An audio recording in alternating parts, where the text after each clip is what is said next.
Christopher in months is thinking 22,222. 3, great. Great. So make 33.33 RPM. That's good. All right. It looks like everybody has refreshed their live stream. We're ready to go. And it's my pleasure to introduce you to Michelle Lorge, who's going to introduce you or reintroduce you to the two other panelists. And I'll go on mute. Michelle, take it from here, and thank you for being here. Thank you. Hi, everybody. Thanks for joining us on this live stream for Music Expo. Like Loic said, my name is Michelle Lorge. I'm the owner of a publicity firm here in Nashville called Pitch Candy PR. I help artists gain exposure in the press.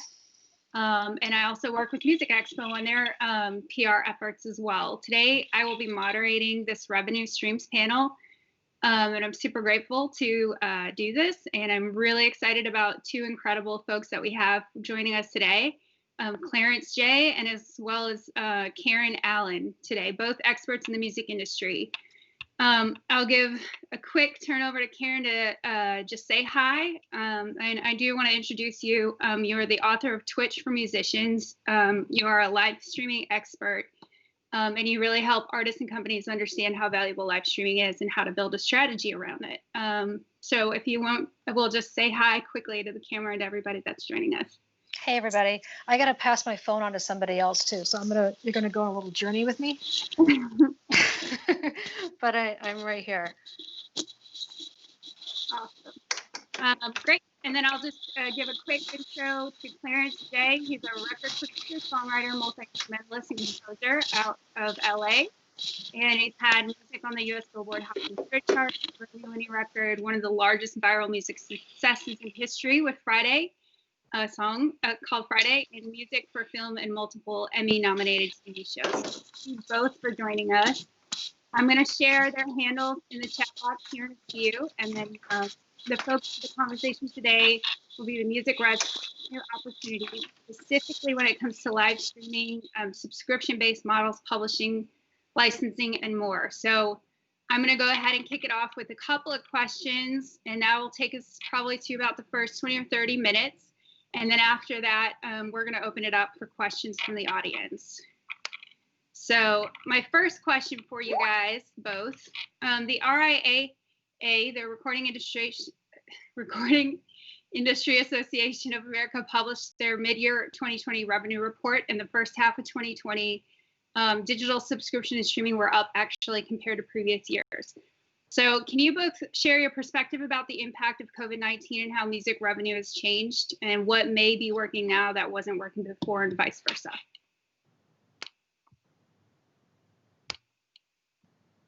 Oh. I'm having a hard time hearing you.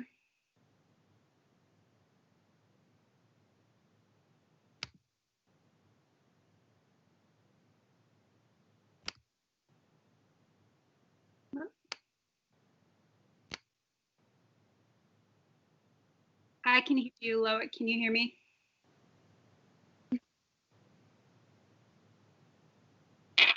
Everybody can hear Michelle? Clarence, are you there? We lost you. Oh. All right, let's try again. I'm going to leave everybody and we're going to come back. What's happening? All right, let's try again. All right, Clarence, can you try again? We're not hearing you. Karen, are you back? I'm here. We can hear you. You can hear me? Yeah. Yes? You sound great. Okay. Yep. Okay. Clarence, tap the screen and you're muted on the Skype side. Yeah, you're muted in your audio settings on Skype.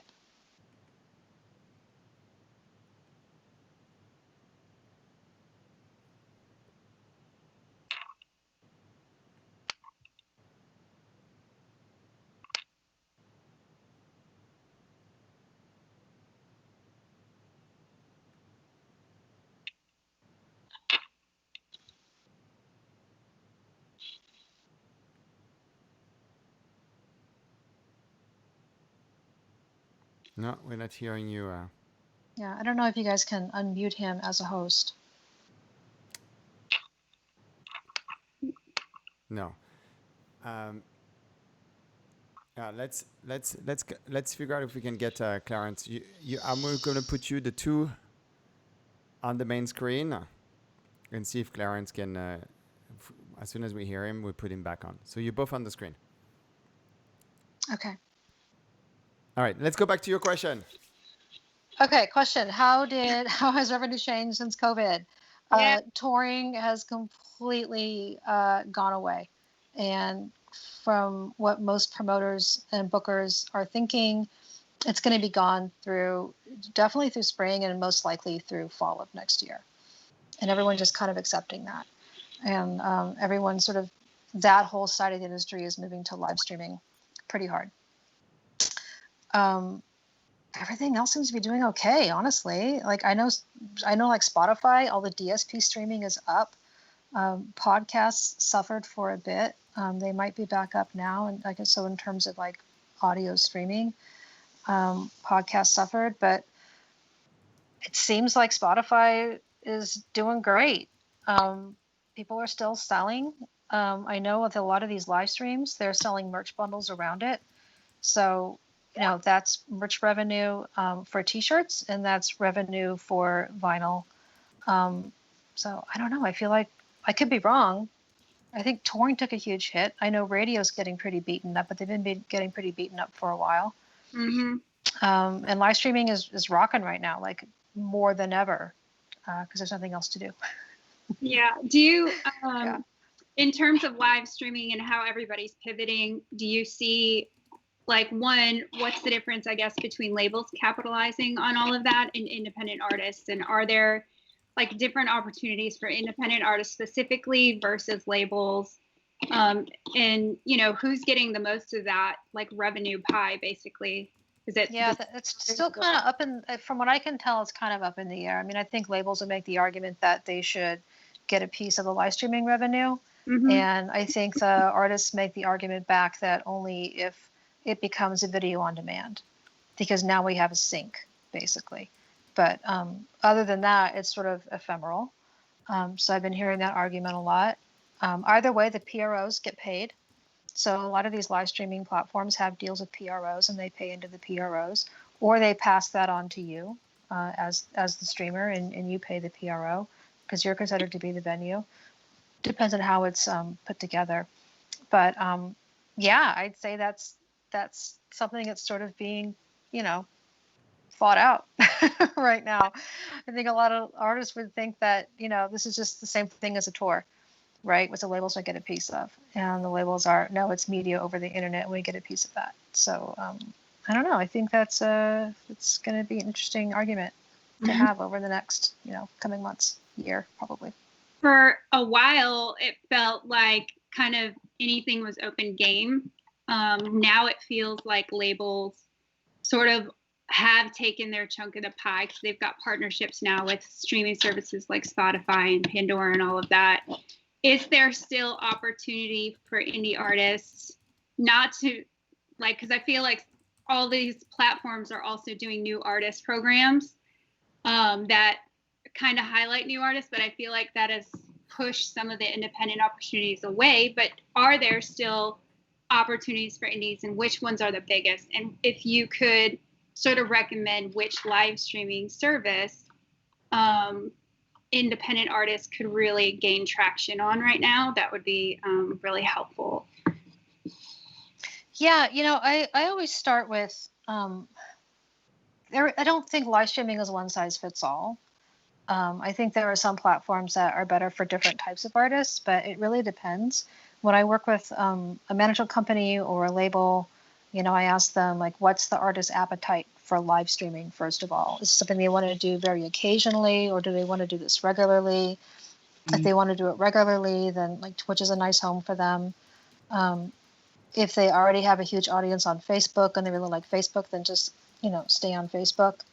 But if they want to do occasional streams and get paid for it, then I sort of push them off to the ticketing services. And I feel like for every ticketing service I know, and I know a lot of them, I feel like there's 3 that I don't. It seems like everybody is, bolting a live stream platform on the back of whatever service they've been offering for the past, 5 years. And then there's all the legit, pure play live stream services. And from what I can tell, they're all pretty much the same, right? It's like, here's the video stream and here's a chat. And between that, it's like, how much money are they taking? Can they offer merchandise in the same go? Do they have tipping during the show? There's those are sort of the differences between them, but they all pretty much are the same. In terms of quality, the quality has more to do with the stream you're sending them than it does with their system. So that's really kind of on you. The only one that I would say is markedly different is Maestro, because they treat it more like a mini Twitch in the sense that you can do a lot of fan interaction with their service. They're not just simply a video and a chat, and that's it. They do polls. You can share the stream beyond. They have betting. They have loyalty programs where you can earn points for doing certain things, and then there's a stream store where you can spend the points on whatever awards you want to give. Like, it's really, really built out. They've been doing this for a long time, and their clients historically have been esports companies. So they are a little bit of a mini Twitch, and they are more expensive than most services, but you get a lot more for it. So it sort of depends on what you want to do. Like Melissa Etheridge has been a really interesting case because she was just started off on Facebook, just doing these coronavirus, hey everybody, this sucks, let's play some music kind of shows, right? And she did really well with it. She sold like 4,000 t-shirts in like a month and a half or something. She did, plus tips and stuff. She did really great. And she got super into it and decided that she wanted to actually flip this into a subscription service. So she did that through Maestro, and she charges $50 a month to her subscribers, and she plays 5 days a week. And Saturday night's always the big show. And leading up to that, there's a couple performance shows, and there's like, let's have a chat kind of shows. And she's doing great. Like, she has like 1,000 people right now paying her. Last I heard, $50 a month, which is pretty strong. And then you can buy individual shows too. So she like went way deep in it, right? But even she's going to tour again when touring comes back. Like, I don't think anyone's abandoning touring when touring comes back. I just think that live streaming will probably have more of a prominent place in their overall mix of the kinds of things they do. For DIY artists, I still think Twitch is the best. I started on Twitch almost 2 years ago now, with a independent artist client of mine. And this is sort of what caused me to write the book, because it was super complicated to put a channel together. And I just come from YouNow, where YouNow's ridiculously easy. And it was like, 2 solid months of Googling for me to figure everything out. It was insane. And I thought, well, this is so amazing, but no one's ever going to do this, because who's ever going to get past this learning curve? So that's why I wrote the book. And the book came out a year ago now. And even in hindsight, I still think Twitch is the best place for DIY artists to go, mostly because Twitch is a real community.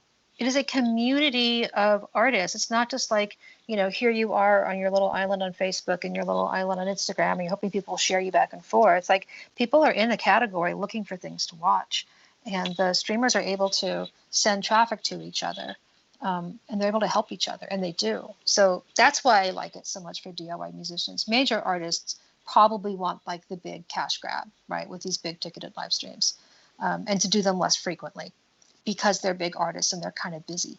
But DIYs, they got time, and they're at a point in their career where they need to build relationships with fans, and it makes sense for them to stream regularly throughout the week and sort of make us incremental money. I'm really fascinated by Twitch, actually, because there are so many live streaming platforms, and I know you're huge on Twitch. And how, like, if you were to kind of give a mini summary of, not necessarily your entire book, obviously, but how Twitch kind of works for musicians. One, what would you say? Two, how would an artist try and get set up there? And then also, is it only limited to live streaming performances, or are artists doing like live stream meet and greets or other activities? People are doing all kinds of things on Twitch. There's a whole category called just chatting, where you just kind of hang out and chat with people. But when you stream your show, it basically is a meet and greet, because you're playing a song and then talking to people and playing a song and talking to people. So it's not like a formal performance that people watch and then you quit playing and end your stream. It's more of a hangout. It's like having friends over for beers and music. That's how I explain it, because that's exactly how it feels. And people will come back again and again and again for community. They will not necessarily come back and again and again and again for content. So this community dynamic in live streaming becomes extremely important.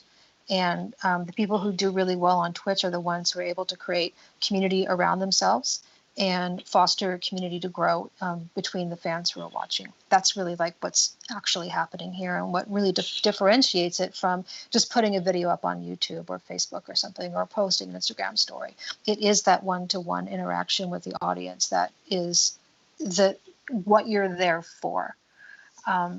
So, I mean, in terms of getting set up, yeah, I wrote a 300-page book on how to do that. It's crazy. You're going to need to use a software, a live stream production software program like OBS, which is free. And that, once you figure that out to get your audio and video in there, that just gets your audio and video to Twitch. If you want to use all of the features that make it fun, and you can like put overlays on your video and put alerts up there and sort of bring, a lot of the chat elements to the screen. There are two services you can use for that. One is called Stream Elements and one is called Stream Labs. They are very similar, so you kind of can't go wrong with either one of them. I have my preferences for different things, which is too much for this conversation. But it's like Pepsi and Coke. Just pick one and go for it. You can actually use both at the same time too, honestly. And that's how you do all the things like the chat bots, and how you do automated chat messages and things on the screen, and it sort of helps you foster all of that community with your audience. Awesome. So, I have two questions. One, somebody had asked to move your camera over to the left a little. Yeah. And then two, how are artists capitalizing? Well, actually, Clarence, do we have you now? Do you have audio? Nope. Nope. On the Twitch. Dude, you're still on mute. Like your Skype is on mute. You cannot hear Clarence unless there's a very nice Neumann microphone. It's the minimum, he would not speak to anything less. So if we don't go through a very if the microphone has been built after 1972, it's not good. Clarence, are you around there? Or we actually did the sound check yesterday and it was great. Yeah. So are you getting the sound from your phone or your computer? And it's unfortunately, Clarence has some really good insight to share. He does. Okay, well, we'll continue to try and get Clarence. Q&A with Karen time. My other question about Twitch, talking about that specifically, how are artists capitalizing on the community times and the live streams to generate revenue? Is that more ad based? It's not so much ads based. No, yeah. On Twitch, your fans pay because Twitch makes it fun to pay. You don't pay on Twitch like, hey, give me money. Like on a Facebook live stream, it's like, hey, here's my PayPal, here's my venue, just give me money. And that's not really fun for anybody. On Twitch, first of all, you have to qualify into the monetization. It's not too hard to do, but there's two levels: affiliate, which is easy to get, and partner, which is much harder. There's not a lot of difference in terms of how you monetize between the two.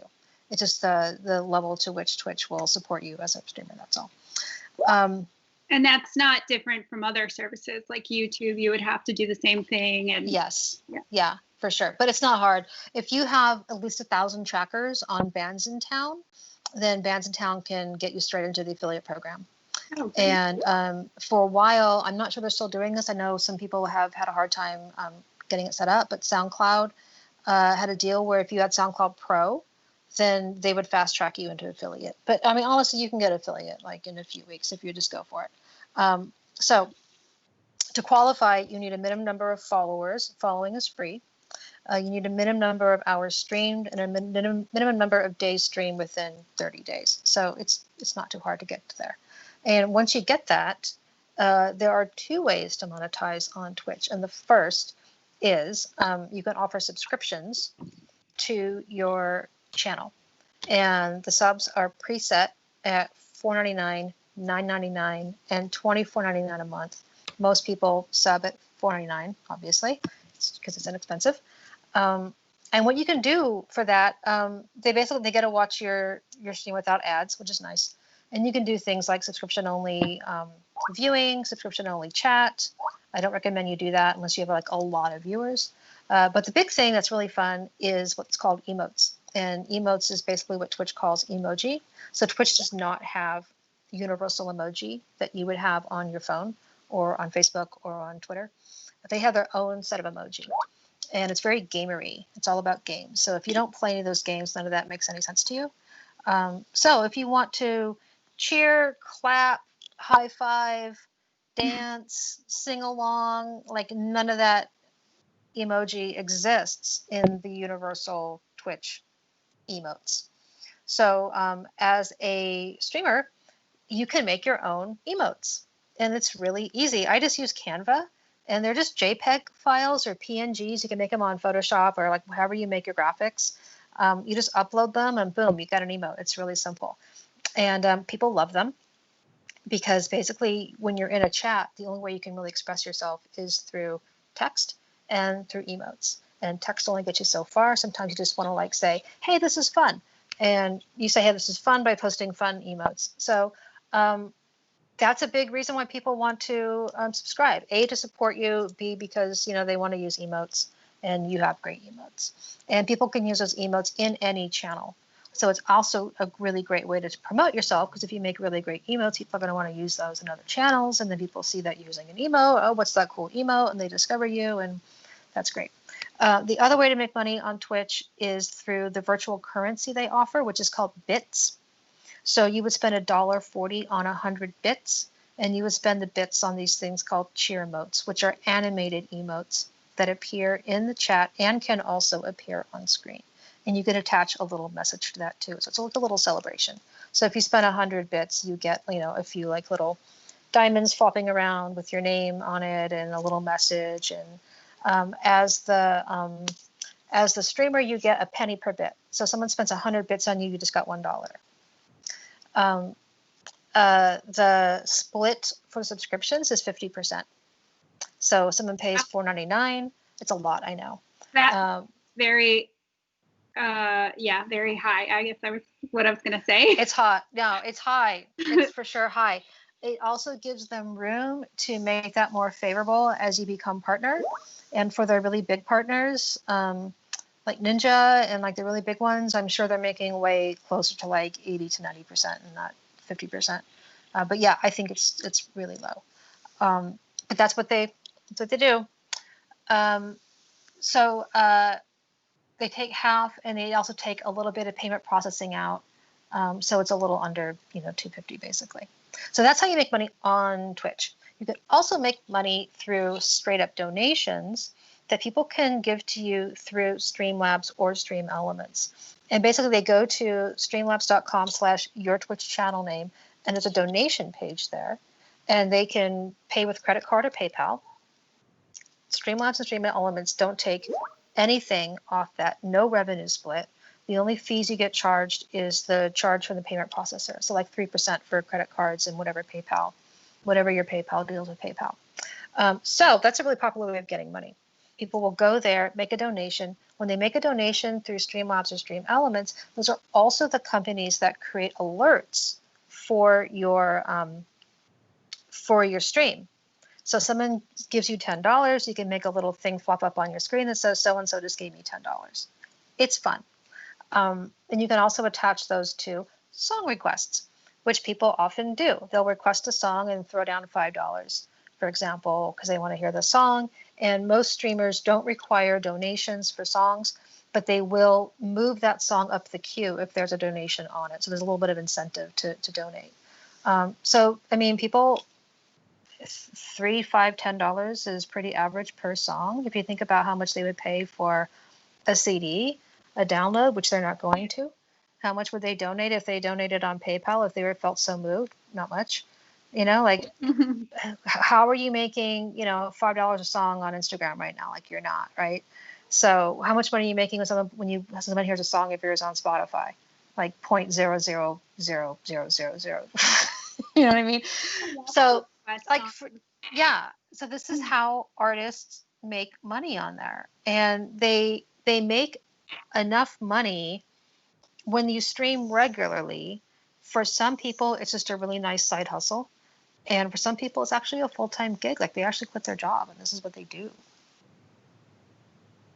Do you think that the live streaming element and the income that's being generated now will continue the growth that it has so far when, let's say, COVID is over and everybody goes back to touring? I will say that people who are on Twitch right now are really loving Twitch.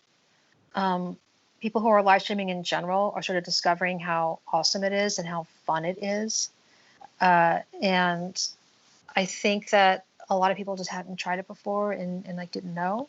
So I think as we go back to touring a year from now, I think for some artists, it's going to remain part of the mix of things they do.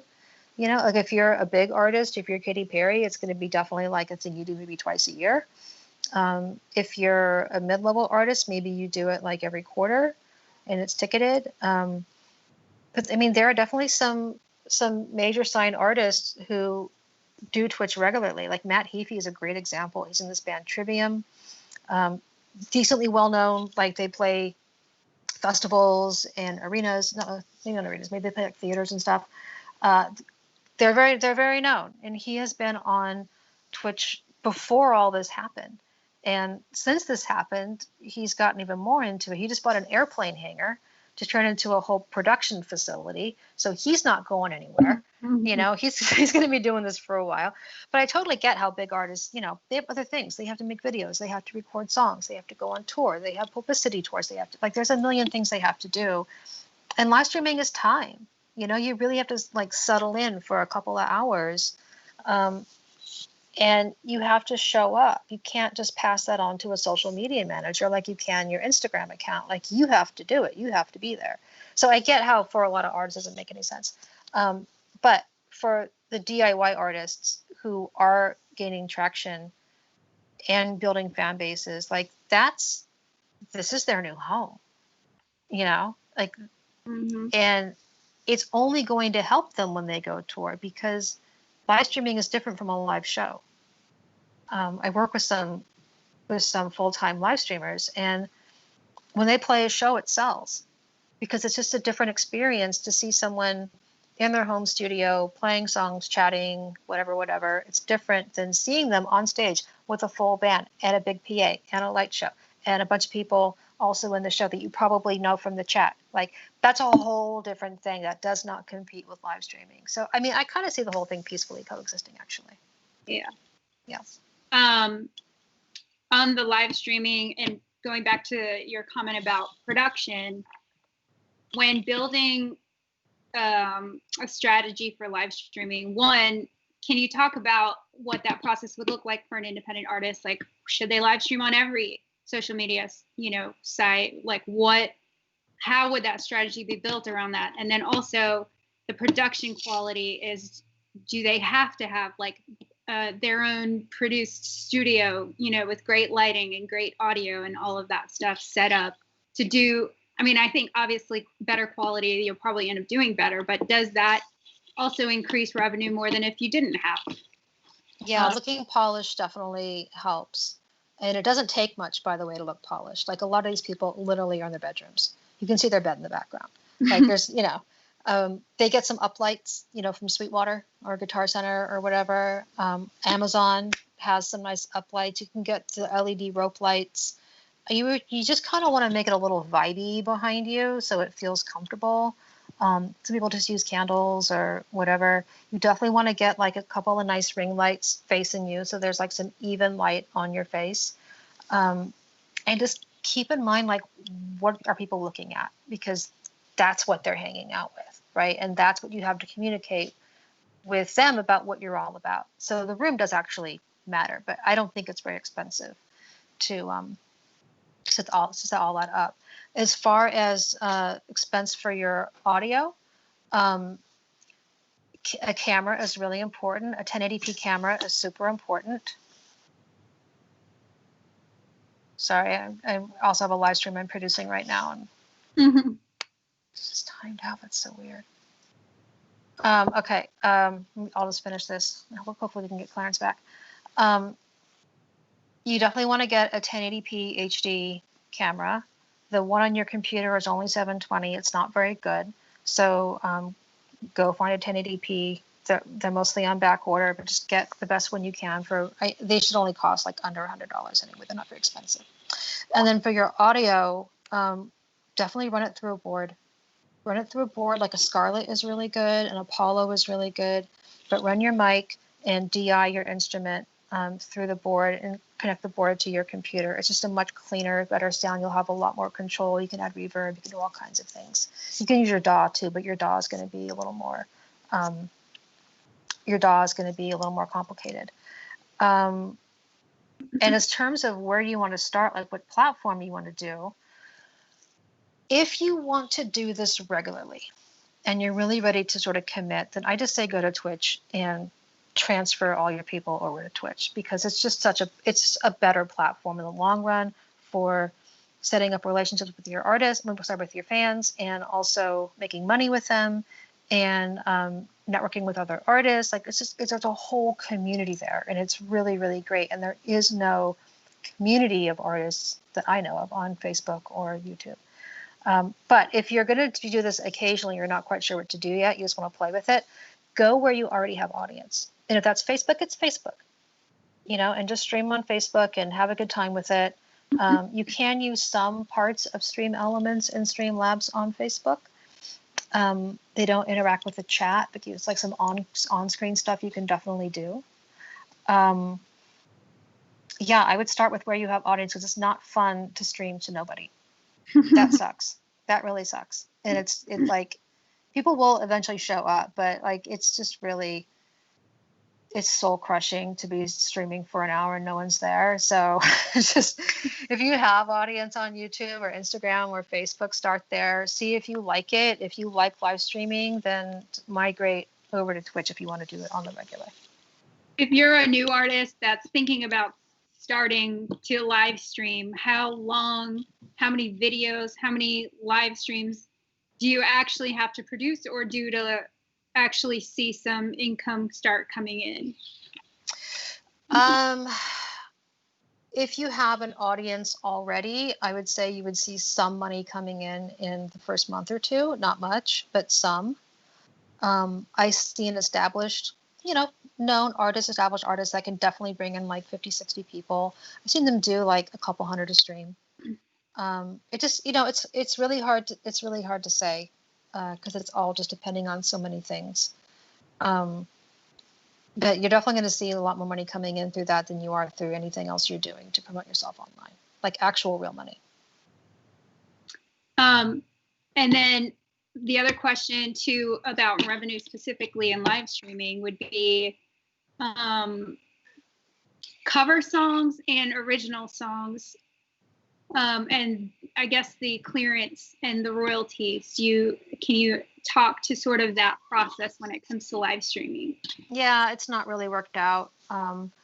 The common thought right now is that if you're performing either your own song or a cover, you're fine. Do it on Facebook, do it on YouTube, do it on Twitch. If you are DJing, then you're playing sound recordings, and that is subject to copyright. And you could get pulled down, but you're not going to be charged, so to speak. Sorry, I have to restart a live stream thingy over here while I'm talking to you guys. I'm multitasking today. Yeah, I mean, it's going to be a lot easier to do this on Twitch, honestly, because Twitch won't pull you down midstream if they find a copyright violation. They will, they'll just mute your archive. Let's Sorry, see. go ahead. We have a quick question from the audience. Ryan is asking, if you're a starting artist not really having an audience, would you wait until that audience exists until you start streaming? Nope. Start streaming. Yeah, I would agree with that. Start Go streaming. for it. Even if it is to 0 people. People will show up. That's the thing. People will show up. Yeah. It's just going to be a little slower for you. And are there ways on Twitch and other streaming services to promote in advance that your live stream is coming with like a tune in or like? I mean, on your channel, there's a stream schedule, but honestly, I would, only people who really are paying attention to you are going to see that. I would promote your stream on your socials. That's what I would do. And then what ways are artists getting more creative with their live streams? Like what strategies have you seen that are keeping, like how would you keep your audience engaged and what ways are they keeping that attention throughout? You know what? The best thing to do is just do your show, play some music, talk to the people, and listen to what people are saying. So all the best ideas I've seen from people to keep their audience engaged and be creative with them, it almost always comes from the fans themselves, right? So if you're paying attention to, sorry, I'm doing two things at once here. I really apologize, but this is a little bit of a crisis. You're going to have to tell us, drop the URL to know where the live stream is so we can tune in later today. Twitch.tv/Future Classic in about 30 minutes if I don't completely fuck this up. Future Classic in about 30 minutes. Can we get? Yeah. Yes, I got kidnapped. Mars, and I'm back. Hi. Hi. Apologies for all the viewers and the listeners. I'm alive. So anyway, let you guys continue. I'll jump in when I'm meant to. We were just talking about creative ways artists are enhancing their live streams to keep attention and focus, and some of the royalties and copyright issues from live streaming. If you want to jump in, that would be great. Yeah, would you mind if I just rewind just a little? I had a couple of little things. And again, I apologize.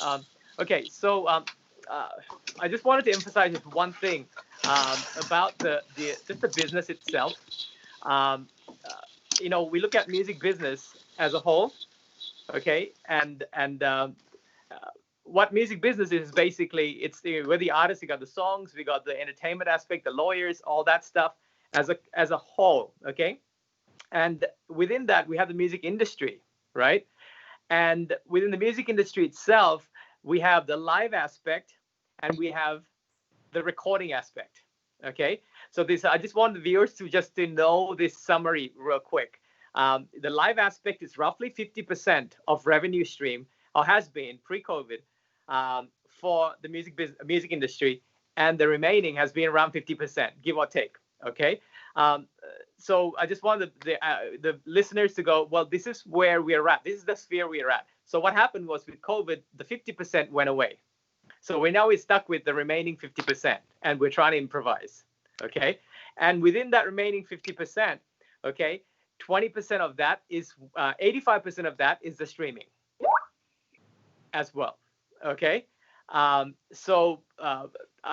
just a bigger picture of things. I just wanted to get that out of my chest as to where we are at, in terms of income streams, and now we're trying to play catch up because we're not doing live gigs.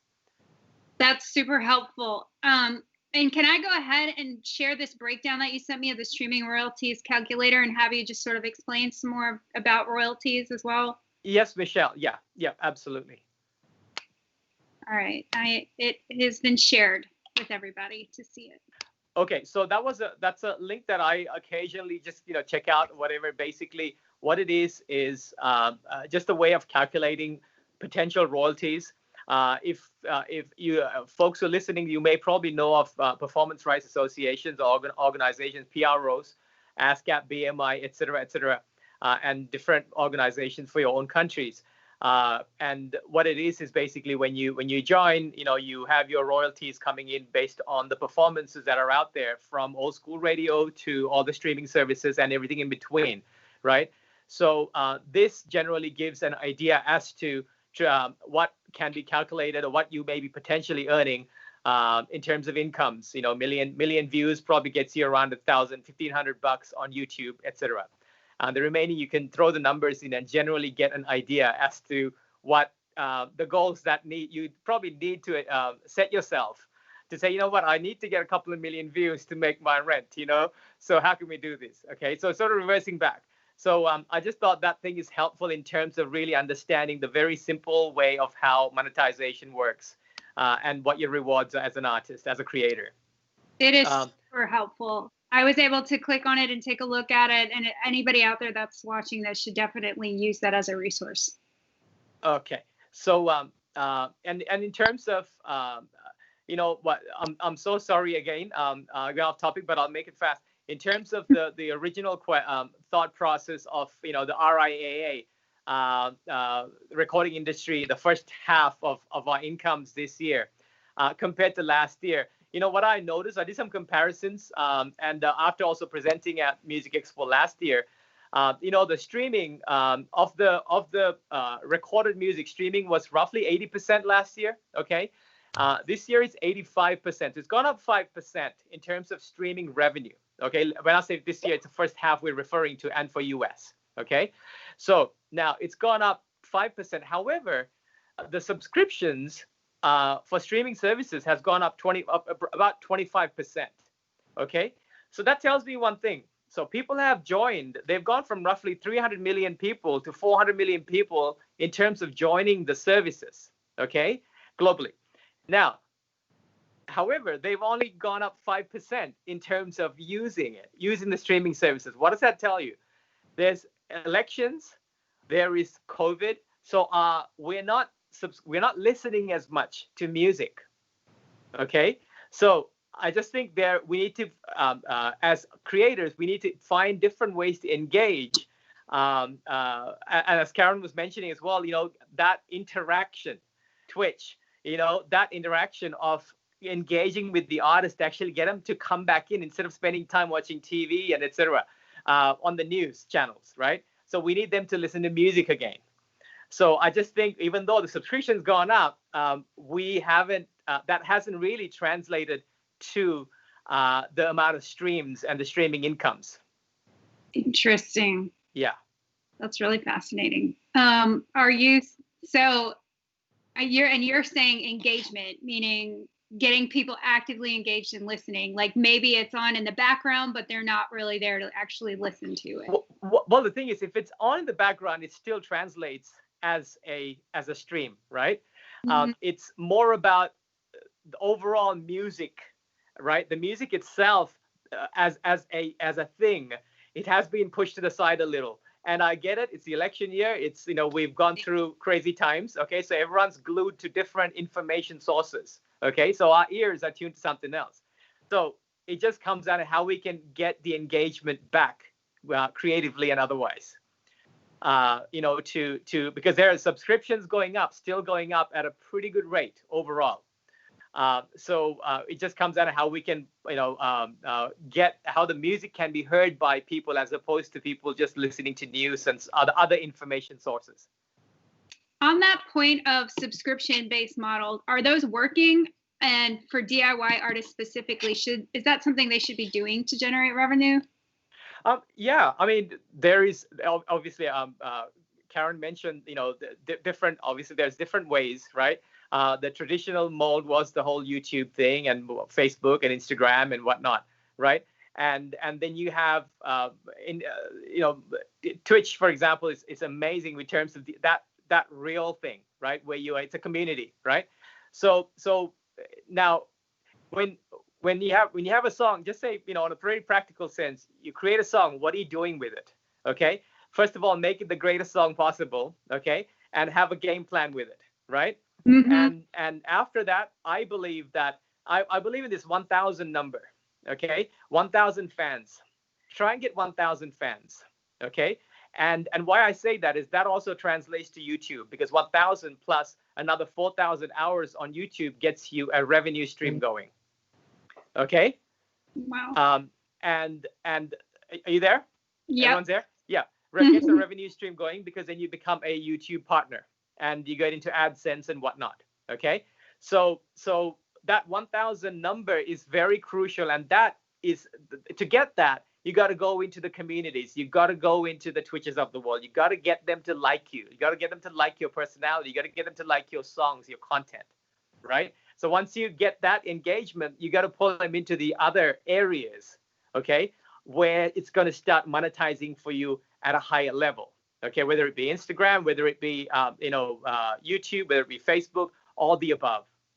And then you're directing them into the Spotifys of the world, because they've already seen you now. They already know what the video or the lyric video is going to look like, right? And now you've got them engaged with you, and they're going to start liking you at a certain point. So I think that's, the whole spin that we have to learn to spin and continue to spin throughout, and be a little more aggressive on it, because there are other media sources that are taking away our time. Absolutely. And then you've had a lot of success on YouTube. Can you share a little bit about that and share maybe some tips and tricks? Like you had mentioned AdSense. Yes. How can, indie artists get started with that? Yes, absolutely. In terms of YouTube, here's the good news and bad news. The good news is it is still a monetizing platform, okay? And it's still a place where people go checking out videos, okay? Period, right? However, the unfortunate news is through COVID, basically the ad revenues, that stream aspect has been hit a little harder. Okay, so the relevancy of YouTube has gone down over time. And of course, there's other competition. Now, in saying this, my success was, we had a few 100 million views of my song, and how that worked out was basically at the time, there were less restrictions on minimum requirements to have a partnership. These days, it's the 4,000. You need to have 4,000 public hours, basically, and 1,000 subscribers at a minimum. And at that point, what YouTube does is it lets you know that you are ready to partner up if you want to. And then you partner up by creating an AdSense account with them. And from that point onwards, is approximately, if you get 1 million views, you're going to get about $1,700, depending on your channel. Okay. Sometimes if you got more videos, there might be a different revenue stream, less videos. So give or take, let's just say 1,500 for 1 million views USD. Okay. And that's the AdSense partnership, and you get paid. They send you the checks, whatnot. Wow. So advertising is good. Like you said, that 1,000 number is a really good marker for people to try to get to. Absolutely, because then you start creating a relationship with YouTube, and they start looking at you. Okay. And you get into their radar, right? Because, and if you're moving fast at a incremental rate, basically, then they're noticing you more, and you start popping up even more, because then they know the relevancy of your content, right? So I would totally advise, get to that 1,000 fans, meaning subscribers, meaning all the above, that like you and they want to follow you. At that point, you are creating a monetization for yourself. And the advantage of the independent artist having a monetization is that, for example, the song blows up, the label comes to you and say, hey, I'm hearing about your song. I know all about you. Let's talk business. The ball is sort of in your court as well. Yeah, and you have more to go. Because you're doing it independently. Yeah. Awesome. We have just about 7 or 8 minutes, and I don't want to leave out publishing, because publishing has seen a huge growth in revenue this year. Can you, both of you, kind of share your opinions on like why that might be, how people need to start getting involved in that, and what opportunities there are for artists to kind of capitalize on that and generate revenue as well? Karen, did you want to? I'm sorry, I interrupted you. So. Oh. Yeah. Sorry, it's noisy in the room I'm in, so I'm okay. I have a new engineer working on a stream for me today. Yeah, I honestly don't have a lot of opinions on publishing. It's not really what I do. Okay. I know that Sync has been changing a lot because the type of the songs that they need for sync are different from the songs needed before. But I'm not a publishing expert, so if you have thoughts on Yes. that, then by all means. Yeah. Publishing aspect, I've been blessed or lucky to have had a bunch of synchronization licenses. So I'll just give a quick summary on that. Basically, what it means is that word synchronization, meaning you're syncing your song, your content to a film or a visual aspect, okay, whether it be film, TV, whatnot, okay, and at that point, what happens is, say you've got a song, it's a great song, a TV network or a film company, a music supervisor, for example, they like your work. They say, hey, I want to sync this song. I want to have this song as a maybe as a feature or as a background. For it could be 5 seconds, 10 seconds, or a minute, depending on the duration. And there are certain criteria. It could be a global movie. It could be a very local thing. It could be a huge budget movie. It could be a very small thing. Okay, these are some of the criteria that one goes through. So at that point, just say you're a songwriter and you control your own publishing, meaning you're self-published. Okay, so you have the right to negotiate or your license with this company that's looking to sync your song with their content. Okay, so some of the fees vary depending on the type of usage. Okay, and that's where it's basically an upfront fee. Now that's independently. However, in saying that, there are companies that actually license stuff for you. Okay, so there are various independent companies. You can Google and find out a whole bunch of music placement companies. Okay, and it's a matter of developing relationships with them so that they like you as an artist and they're willing to push your material. At that point, it's a deal that you make with them. Even for that, you got to make sure you have control, meaning ownership or control of your master recording and your music songwriting, meaning publishing aspect. So when you sign off, say, hey, you can shop on behalf of me. They can go out there and try to place your song, and they'll take their cut, and then they'll send you the check back. Add to that, once it airs, depending on the network or the channel, you're going to start getting revenues your way through ASCAP and BMIs. That's a lot of ways just on publishing to make some good money. Okay, so we just have a couple minutes. One question for Karen was, what is your next, are you doing a 2.0 book on Twitch coming out anytime soon? 2.0 already came out, believe it or not. I launched the book last year, last August, and 2.0 came out right before the pandemic hit. So I actually have put out 2.0. 3.0 is on the way. Awesome. So, yeah, absolutely, yeah. Do you want to plug where you can find that? Yeah, well, the book is at twitchformusicians.com. I also have an online course there, so you can get the PDF of the book or the course. And if you prefer print, then it's at Amazon and Barnes & Noble and pretty much all book retailers. Here's another question for Clarence. In general, should you hire a lawyer to draw up the sync license agreement if you control public and master, or can you do that yourself? Great question. In fact, I had someone asking me for help this time because they could not afford, this week actually, because they couldn't afford the lawyer. Now, typically a network, if it's a strong network or someone even average, they should give you the paperwork themselves because they will have different types of paperwork. So I would say, ask them, do you have a standard contract that you issue for this type of usage? Okay. Try not to waste your money on attorney's fees because that's negative before you start making the money. Okay.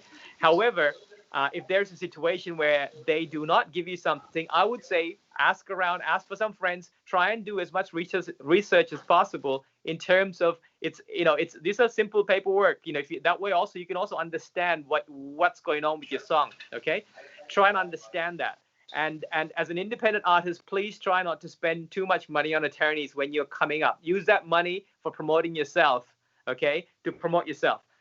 Now, in saying that, if it's a major license and if it feels like it could be a great movie, with a good budget, and you sense that, then, of course, find that right attorney who's what I refer to as the brown suit attorney, who's going to make the deal, not break the deal, okay? and find that type of attorney who's just going to, and you tell them, listen, I need you to spend X amount of hours on it. That's it. And this is my budget to work with you. That's it. And can you get it done? Don't go for anything else. Just, it's a fee paying thing. Don't go for back end deals with attorneys on any of that. Just pay the fee, borrow the money, get it done, and pay people back if you need to. So that would be my advice. Yeah. Another question from Ryan. Is it possible to have sort of a listening party of other artists on Spotify and give your thoughts and comments on Twitch? And is Twitch going to punish a streamer for doing that because it's copyrighted material? Yes. Karen? Yeah. Yes. I mean, people are doing it. You're not going to get much slap back, at least right now, for streaming. It's when you archive your stream that it's going to get muted. When someone makes a clip, you're going to get a copyright strike. That's it. But they're not really pulling, at this moment, they're not really pulling down streams midstream the way Facebook and YouTube is, even though it is absolutely a copyright violation.